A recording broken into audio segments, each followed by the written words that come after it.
안녕하십니까.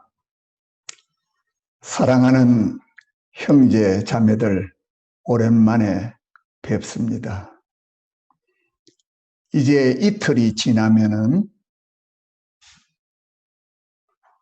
이해의 반이 흘러갑니다. 2020년은 참 부모님의 성탄 100주년이요. 성화 8주기를 맞은 해였습니다. 이 해는 섭리에 한 단계 비약하는 새 출발을 해야 될 그런 의미 있는 해인데 은 6개월을 우리는 보내고 있습니다. 사랑하는 형제 자매 여러분, 혼란이 수습될 기미가 보이지 않는다고 혼자 걱정을 하십니까? 희망의 빛이 어디서 올지 염려하는 여러분들의 마음이 크십니까? 한 가지 묻겠습니다. 우리가 지금 누구에게 기대를 합니까? 하나님이 그렇게 해주시기를요. 영계에 계신 참 아버님이 그렇게 해주시기를요. 아닙니다. 이것은 결코 아닙니다. 여기에 대한 답을 내리기 전에 내가 한 이야기를 먼저 하겠습니다. 2007년은 아버님의 미수 88회 탄신을 맞는 해였습니다. 그해 선교본부에서는 동구권 선교사들의 간증집인 미션 버터플라이라는 영문책을 봉헌해 드렸습니다. 그 이듬해 2008년에 한국말로 나비작전이라는 책 제목으로 한국에서도 출판이 되었습니다. 이 미션 버터플라이라는 말은 30여 명의 생명을 걸고 동구권에 들어가서 선교를 하던 사람들, 또 그들을 지원하는 연락을 하고 비밀리에 지원을 하는 몇 사람들, 그 사람들 사이에서 쓰던 비밀 칭호, 언어였습니다. 동구권 선교사들은 자기를 죽은 듯이 겨우 숨소리만 내면서 꼬치 안에 들어가서 그 어려운 환경 가운데서 믿음의 자녀를 만들면서 훗날 광명천지에서 공산권이 해방이 되고 크게 살고 있는 백성들이 자유와 해방을 얻을 수 있는 그날을 소원하는 의미에서 버터플라이라는 그런 스스로의 사명을 자각하는 언어였습니다. 아시다시피 1970년도와 80년도 중반까지는 소련의 힘이 매달 매년 많게는 10나라가 넘는 나라가 공산화되는 큰 힘으로 번져가던 때였습니다. 그럴 때에 생명을 내놓고 우리 선교사들이 선교를 시작했습니다. 본래 동구권 선교는 폴 워너라고 하는 유럽의 유명한 지도자가 시작을 했고 본격적으로 그 일을 맡아서 계속 여러 나라의 선교사를 비밀리에 파송하는 그 일은 피트 코어라고 하는 지도자였습니다.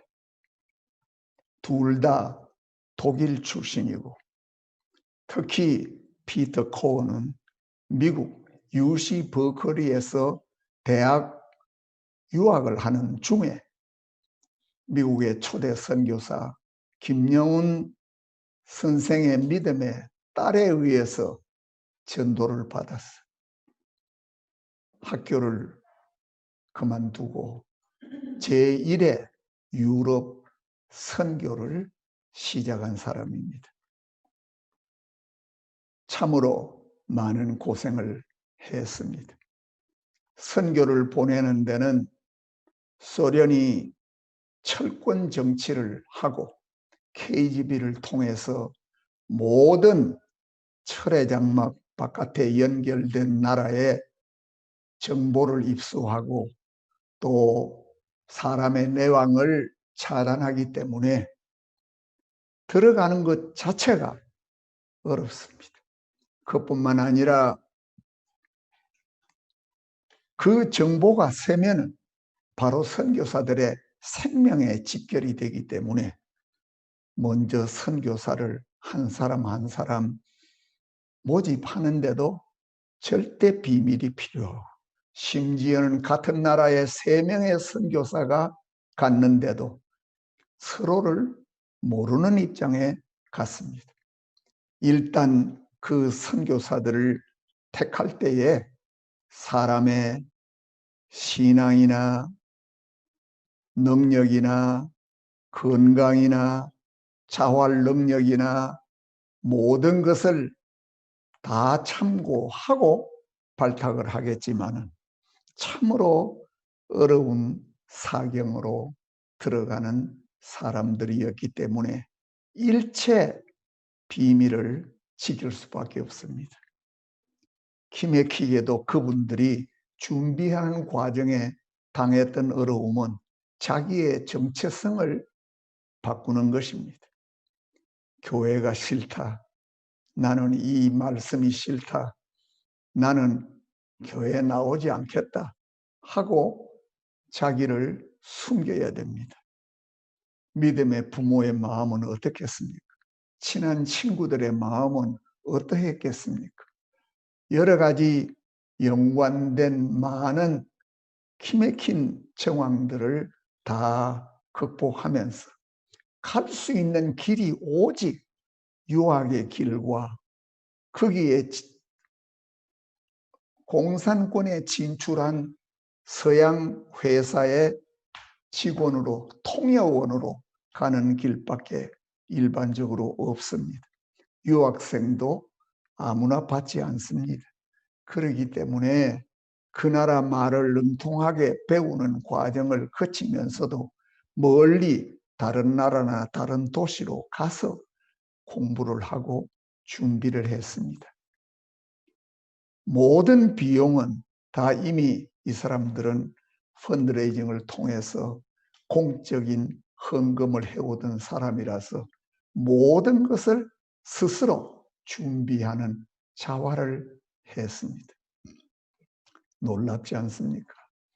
그러면서도 그 나라에 들어가는 데는 보통 국경선에서 3시간 차를 세워놓고 온갖 구석구석을 다 열고 두드리고 점검하는 검사를 받고 해서 들어갔습니다. 들어가서도 편안하겠습니까? 바로 죽음을 무릅쓰고 죽은 것과 같이 숨만 쉬는 생활이 계속되어야 됩니다. 언제나 도청장치가 어디에나 돼 있고 미행을 하고 모든 검사를 불시에 와서 샅샅이 뒤지고 감시를 받으니까 외국 사람들은 그런 어려움을 견디면서 선교를 했습니다. 그런 가운데 애석하게도 투옥이 되고 또 감옥살이를 하고 심지어는 감옥에서 생명을 버린 순교자들도 나왔습니다. 제1의 순교자는 마리 지브나라는 여성인데 24살 아리따운 아가씨였습니다. 이 선교사들은 외모도 좋고 신앙도 좋고 모든 능력도 특출한 사람들이 일시에 그런 어려움을 극복하면서 개척했던 것이 동구권 선교였습니다.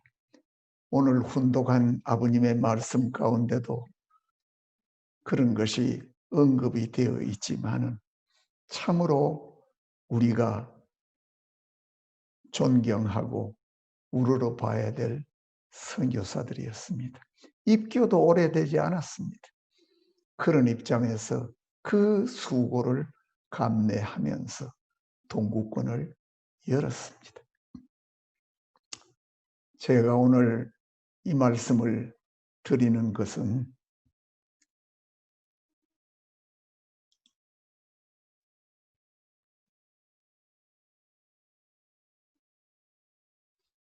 동구권 선교사들이 갔던 그 나비 작전, 애벌레가 번득이의 과정을 거쳐서 꼬치를 만들고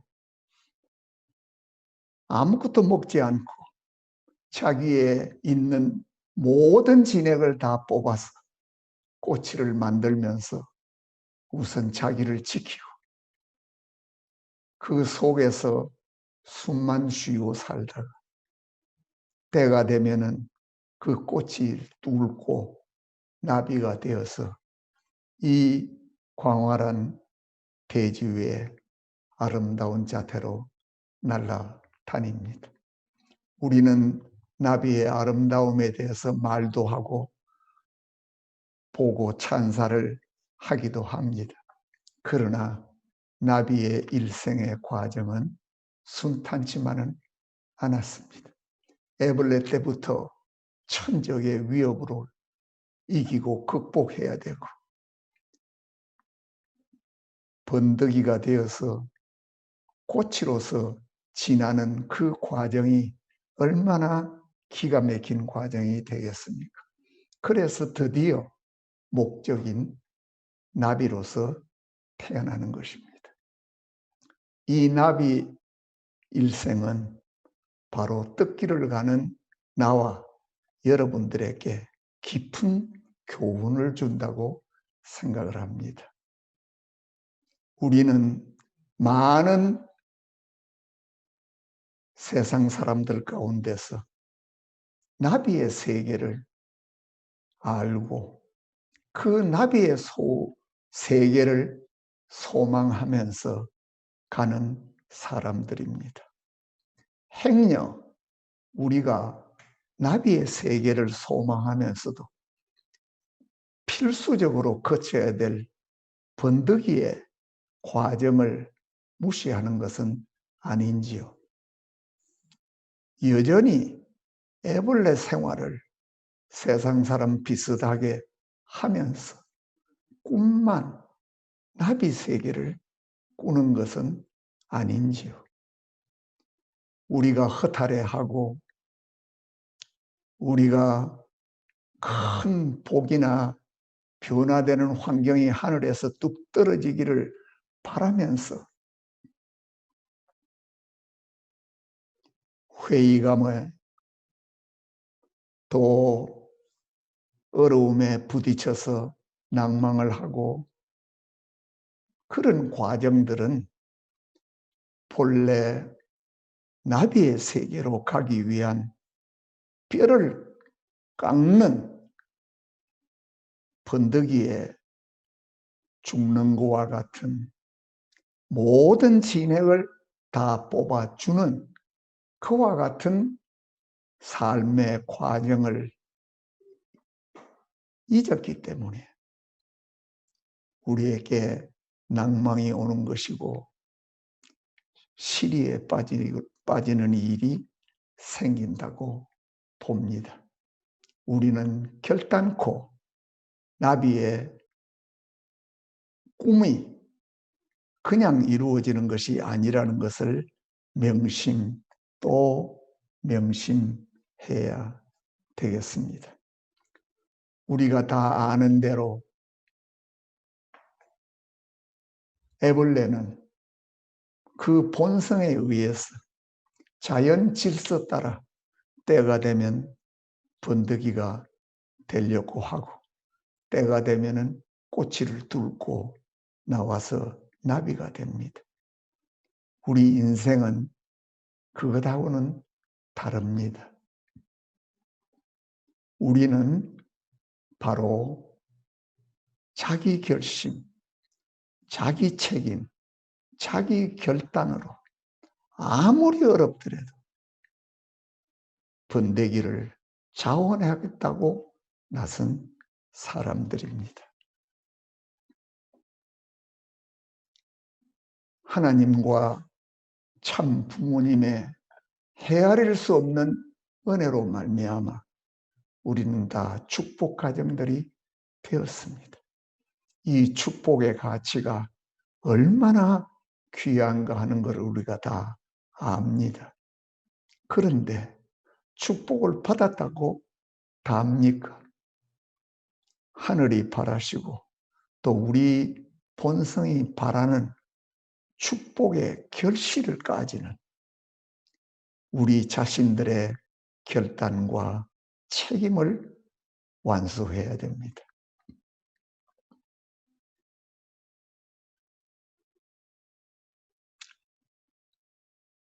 축복받은 부부가 열심히 책임을 하고 아들, 딸이 책임을 하고 가족 구성원들 전체가 하나같이 모심의 자세로 하늘과 참 부모님과 심정적인 연결을 바로 갖추어서 살면은 거기에 하나님이 임재하시고 거기에 하나님 중심 삼은 가정이 생기는 것입니다. 여러분 다 경험하시겠지만 얼마나 어려운 일입니까? 얼마나 우리가 애를 써야 됩니까? 그렇지만은 아무리 어려워도 우리는 그 과정을 승리해야 됩니다. 설사 한 단계 더 우리가 깊이 들어가서 각각의 축복 가정들이 전부 다 애써서 자기 가정들만 챙긴다면 우리 각 축복 가정을 통해서 찾아 세우고 싶으신 하나님과 참 부모님의 종족 복귀는 국가 복귀는 세계와 천주 복귀는 누가 하겠습니까? 참으로 우리는 이런 것을 깊이 생각하면서 우리 가족 가운데 보다 공적이요, 보다 큰 그런 사명을 위해서 완전 헌신할 수 있는 식구가 많이 나오도록 우리가 노력을 하고 그렇게 정성 들여야 된다고 봅니다. 오늘 제가 아버님의 삶과 우리의 현실이라는 제목으로 말씀을 지금 하고 있습니다. 아버님의 삶은 어떠했습니까? 제가 오랜 기간 아버님을 모신 경험으로는 아버님은 모든 일에 판단의 기준이, 불변의 기준이 있습니다. 이것이 진리냐 비질이냐, 선이냐, 악이냐, 의로운 거냐, 불의한 거냐, 하나님의 뜻에 합당한 거냐, 사탄의 유혹이냐. 이런 점에서 판단을 하시고, 일단 판단이 되어지고 난 다음에는 이런 점에서 판단을 하시고, 유리하냐, 불리하냐, 희생이 얼마만큼 되느냐, 어려우냐, 쉬우냐, 일체 생각 안 하시는, 생각을 아예 안 하시는 분으로 저에게는 비추었습니다. 그러시고 난 다음에는 온갖 당신의 진액을 다 뽑아서 바로 실행에 옮기십니다. 참으로 위대하신 삶입니다. 그것이 당신 개인의 또 당신 가정, 참가정의 안위와 결과에 대한 염려는 추호도 안 하십니다. 오직 하나님이 바라시는 뜻, 이게 하나님의 본래 이상, 그것만을 최우선으로 세우셔서 사시는 삶이 아버지의 삶이었습니다.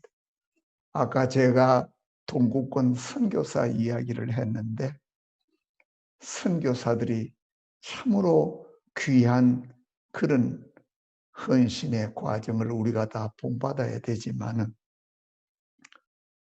선교사들을 그렇게 사지에 보내시기 전에 당신 스스로 수십 년 전에 북한에서 생명이 위협하고 장래가 보장이 안 된다고 남한으로 피난을 오는 환경 아래서 당신 홀로 공산 땅으로, 공산 북한으로 들어가서 평양과 흥남에서 사경을 헤매는 옥고를 치르시면서 그 속에서의 아버님의 삶은 당신의 진액을, 생명의 진액을 다 뽑으셨습니다. 그런 환경 가운데서 믿음의 자녀를 구했습니다. 우리가 겉으로 볼 수 있고 말할 수 있는 믿음의 자녀 말고, 그 공산 감옥에서 사경을 헤매시면서 정성 들였던 그 기반이 세계 공산권을 무너뜨리는 정초석이 되지 않았겠습니까? 오늘 말씀하신 74년에 한국의 여의도에서 있었던 100만 명 이상이 모인 구국 세계대회는 바로 김일성의 남침의 대단한 위험과 가능성 앞에서 아버님이 그 당시에 전 세계 교세가 넓은 것도 아닌데 세계 지도자들과 청년들을 다 국제기동대원으로 동원을 해서 한국에 오게 하고, 한국이 공산 북한에 의해서 남침을 받게 된다면은 세계가 동원해서 이 한국을, 신앙의 조국 한국을 지키겠다고 한 그 대회였습니다. 그 대회 기간 중에 어떤 일들이 벌어진 줄 압니까? 하나의 예만 든다면은 기성교회에서 대회 일주일을 놔두고 입에 담을 수도 없는 거짓 험담으로 아버님을 폄하하고 아버님을 인격 살인하는 전단지를 만들어서 서울시를, 시내를 다 뿌렸습니다. 이런 이야기를 하다가는 제가 본론을 못할 것 같아서, 그런 기가 막힌 정황 속에서 아버님은 이 공산 사탄 권한은 어떻게 해서라도 막아야 된다는 입장에서 이 대회를 하셨습니다. 여러분 잘 아시는 1990년 모스크바 대회가 아버님이 세계적인 성공 지도자의 대표인데 어떻게 모스크바에 가서 대회를 할 수 있었겠습니까? 그 대회를 만민 앞에 예고하고 선포한 것이 1976년 워싱턴 마뉴먼트 대회입니다. 그 당시에 미국 안에서도 아버님은 핍박을 받고 참으로 어려운 길을 가시는 그런 입장인데 그런 환경 가운데서 모스크바 대회를 선포하셨습니다. 그래서 아버님의 이 선교사의 아까 훈동 말씀 가운데서도 옥에서 지하 선교를 하다가 순교당한 그 순교사를 축복하고 기리는 말씀을 눈물겹게 선생에게 자기가 죽는 것을 통보도 못하고 죽었다고 그 심정으로 위로를 하시는 그런 말씀을 우리가 들었습니다마는 공산권이 그냥 무너진 것 아닙니다.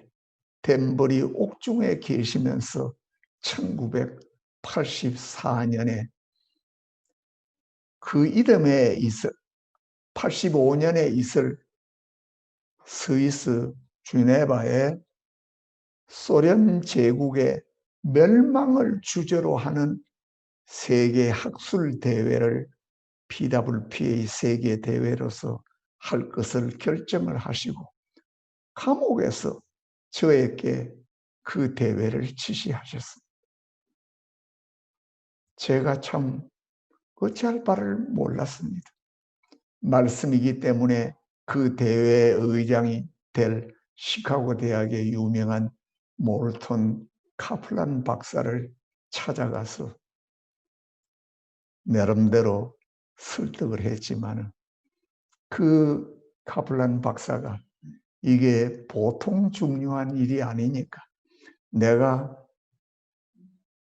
덴버리로 가서 어른을 직접 뵙고 한번 말을 해야 되겠다고 같이 덴버리 면회를 갔습니다. 비록 수의는 입으셨지만은 면회실에 나오셔서 그 세계적인 학자를 과학자 대회 몇 차례 와서 아버님을 압니다. 내가 당신 믿기가 어려운 이 주제를 정했지만은 당신이 나를 믿고 이 주제로 대회를 하면 당신이 성각자로서 영웅이 될 것이요 하고 일보도 양보가 없이 그 대회를 했습니다. 그래서 여러분들이 알아야 될 건 간단하게 머리로 알지 말고 아버님이 당신의 모든 진액을 뽑아서 공산권이 소련이 해체가 되고 공산권에 있던 백성들이 자유를 찾았다는 것을 아셔야 됩니다.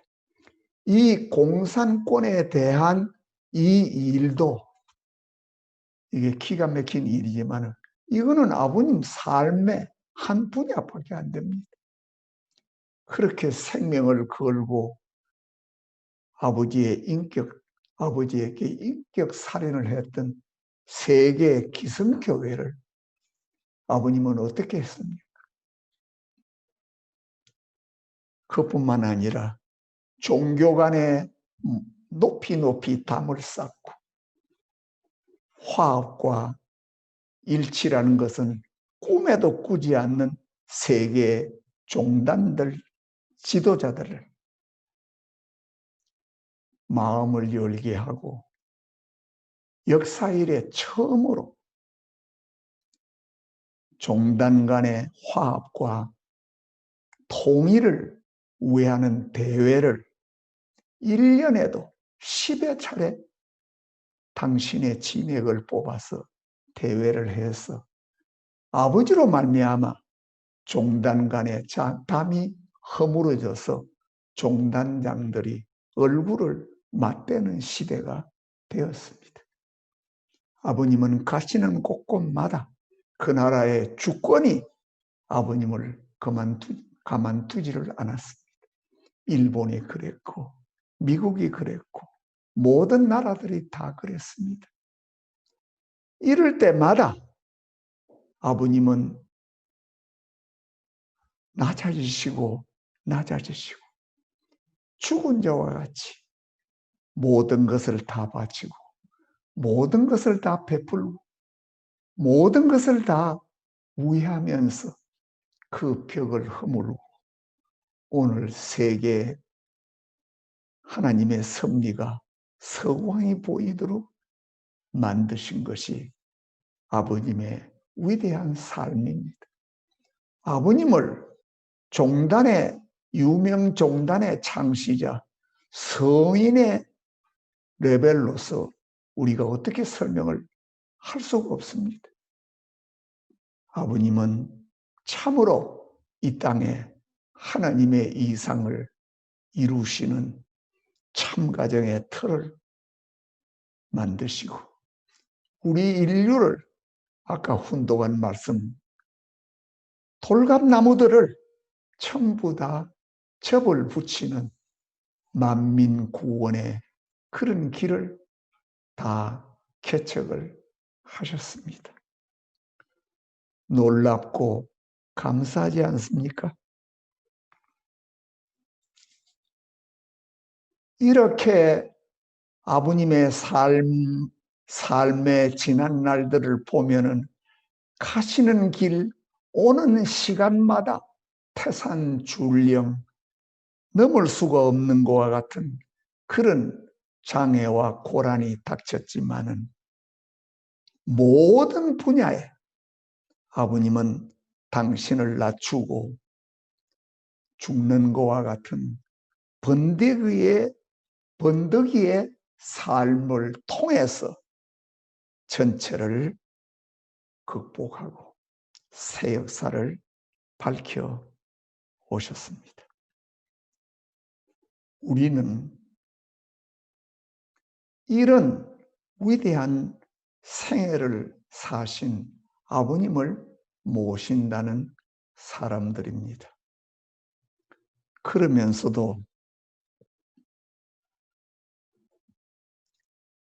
전체적인 벽을 허무시고 하나님의 기반을 닦으시는데도 진액을 다 소모하셨지만은 알고 보면 우리 하나하나도 한 사람 한 사람도 바로 아버님의 생명의 진액에 의해서 축복의 가치를 알고 영원한 생명의 가치를 안 우리들이지 않습니까?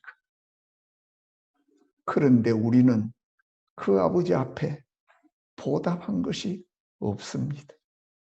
그저 생명의 진액만 빨아먹고 구경꾼이 되어 있으면서 그러면서도 오늘 우리 현실이 어렵다, 힘들다, 왜 이러냐, 어디 희망이 없느냐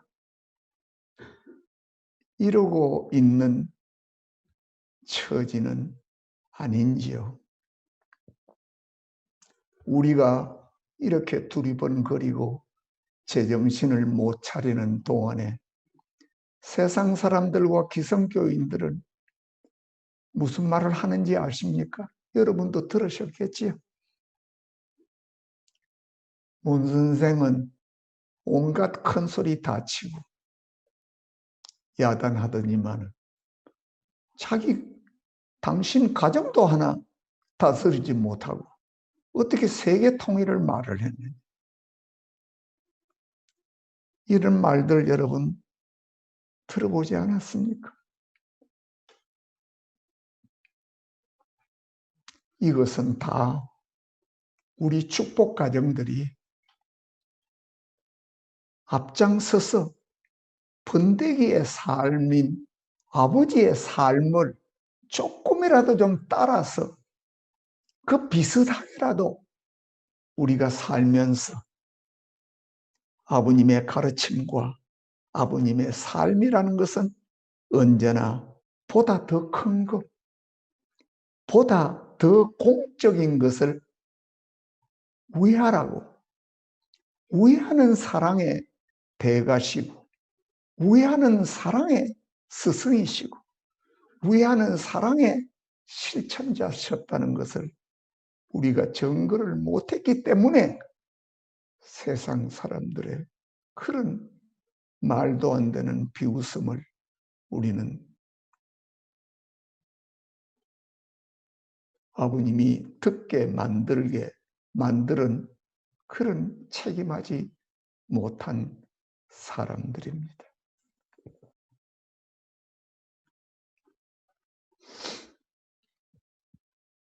만일 아버님의 삶이 보통 범인과 같아서 당신을 먼저 챙기시고 당신 가족을 먼저 챙기셨다면 어떻게 됐겠습니까?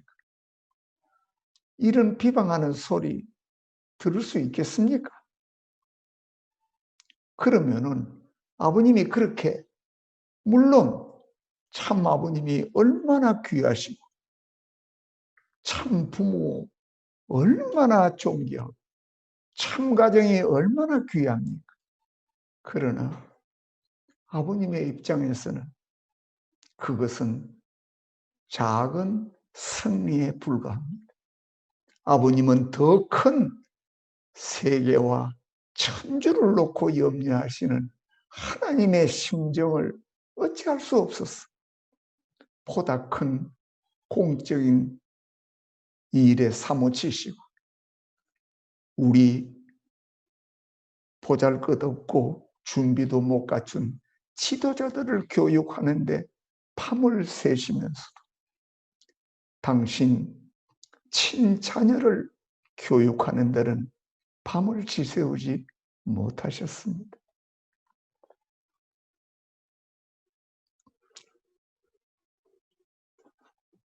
만일 아버님이 작은 승리에 만족하셨다면 나와 여러분들이 축복받을 수 있었겠습니까? 하나님의 세계적인 승리의 판도가 이렇게 커질 수 있었겠습니까?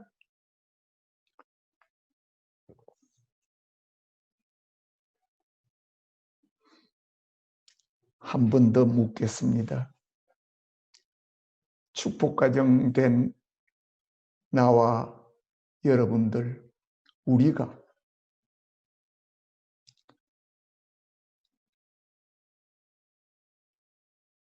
삶이 아버지를 닮지 못하고 옛날 그대로 애벌레 비슷하게 그렇게 살면서도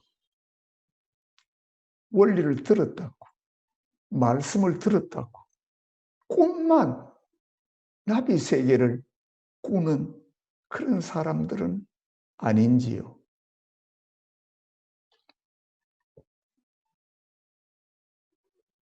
만일에 우리가 아버지의 삶을 닮으려고 한다면 좌절이 있을 수가 있고 회의가 있을 수가 있고 불만과 불신이 있을 수가 있겠습니까? 존경하는 사랑하는 FPA 회원 여러분, 우리는 이 2020년을 그냥 보내면 안 됩니다. 반년 남은 이 2020년을 우리는 참으로 뼈를 깎으려고 해야 됩니다. 비상한 결의를 하면서 재출발을 해야 됩니다. 전체가 변하려면은 내가 먼저 변해야 됩니다.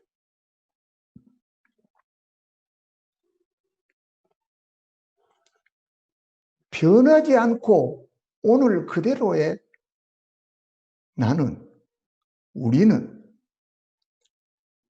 하나님과 참 아버님 심정이 직결된 자리에 있을 수 없다고 봅니다. 더 나아가서 현지님을 돕는다든지 현지님을 모신다든지 하는 말도 우리는 못한다고 봅니다. 우리 스스로 착실히 앞장서서 번데기의 삶을 자원해 나간다면 낮아지고 죽음을 각오하고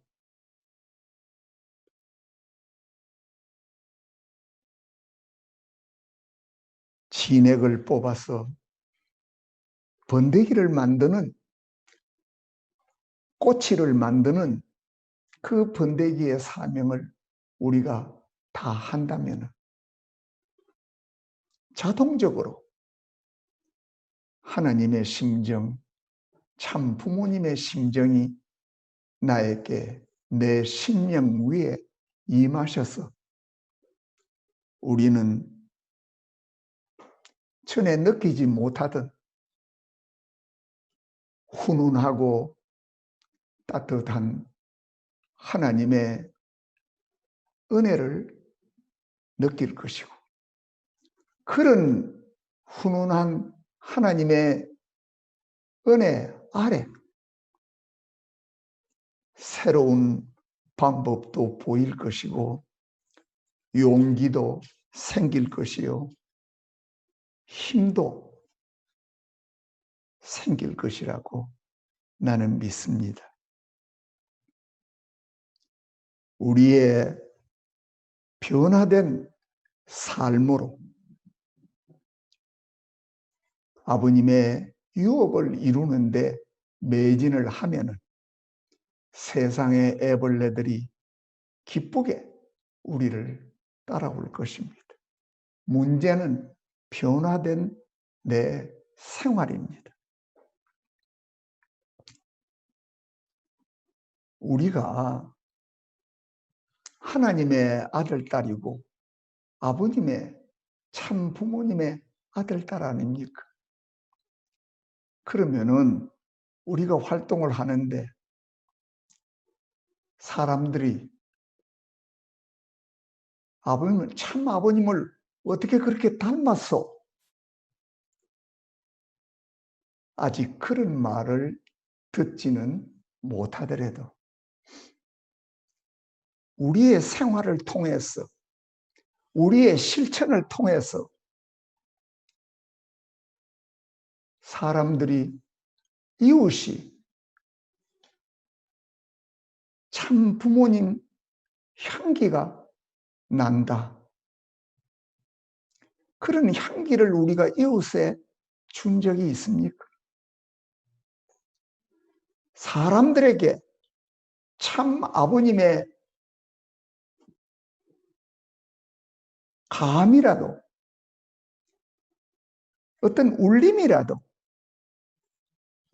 우리를 통해서 느꼈다는 사람들이 있습니까? 우리는 하루속히 서둘러서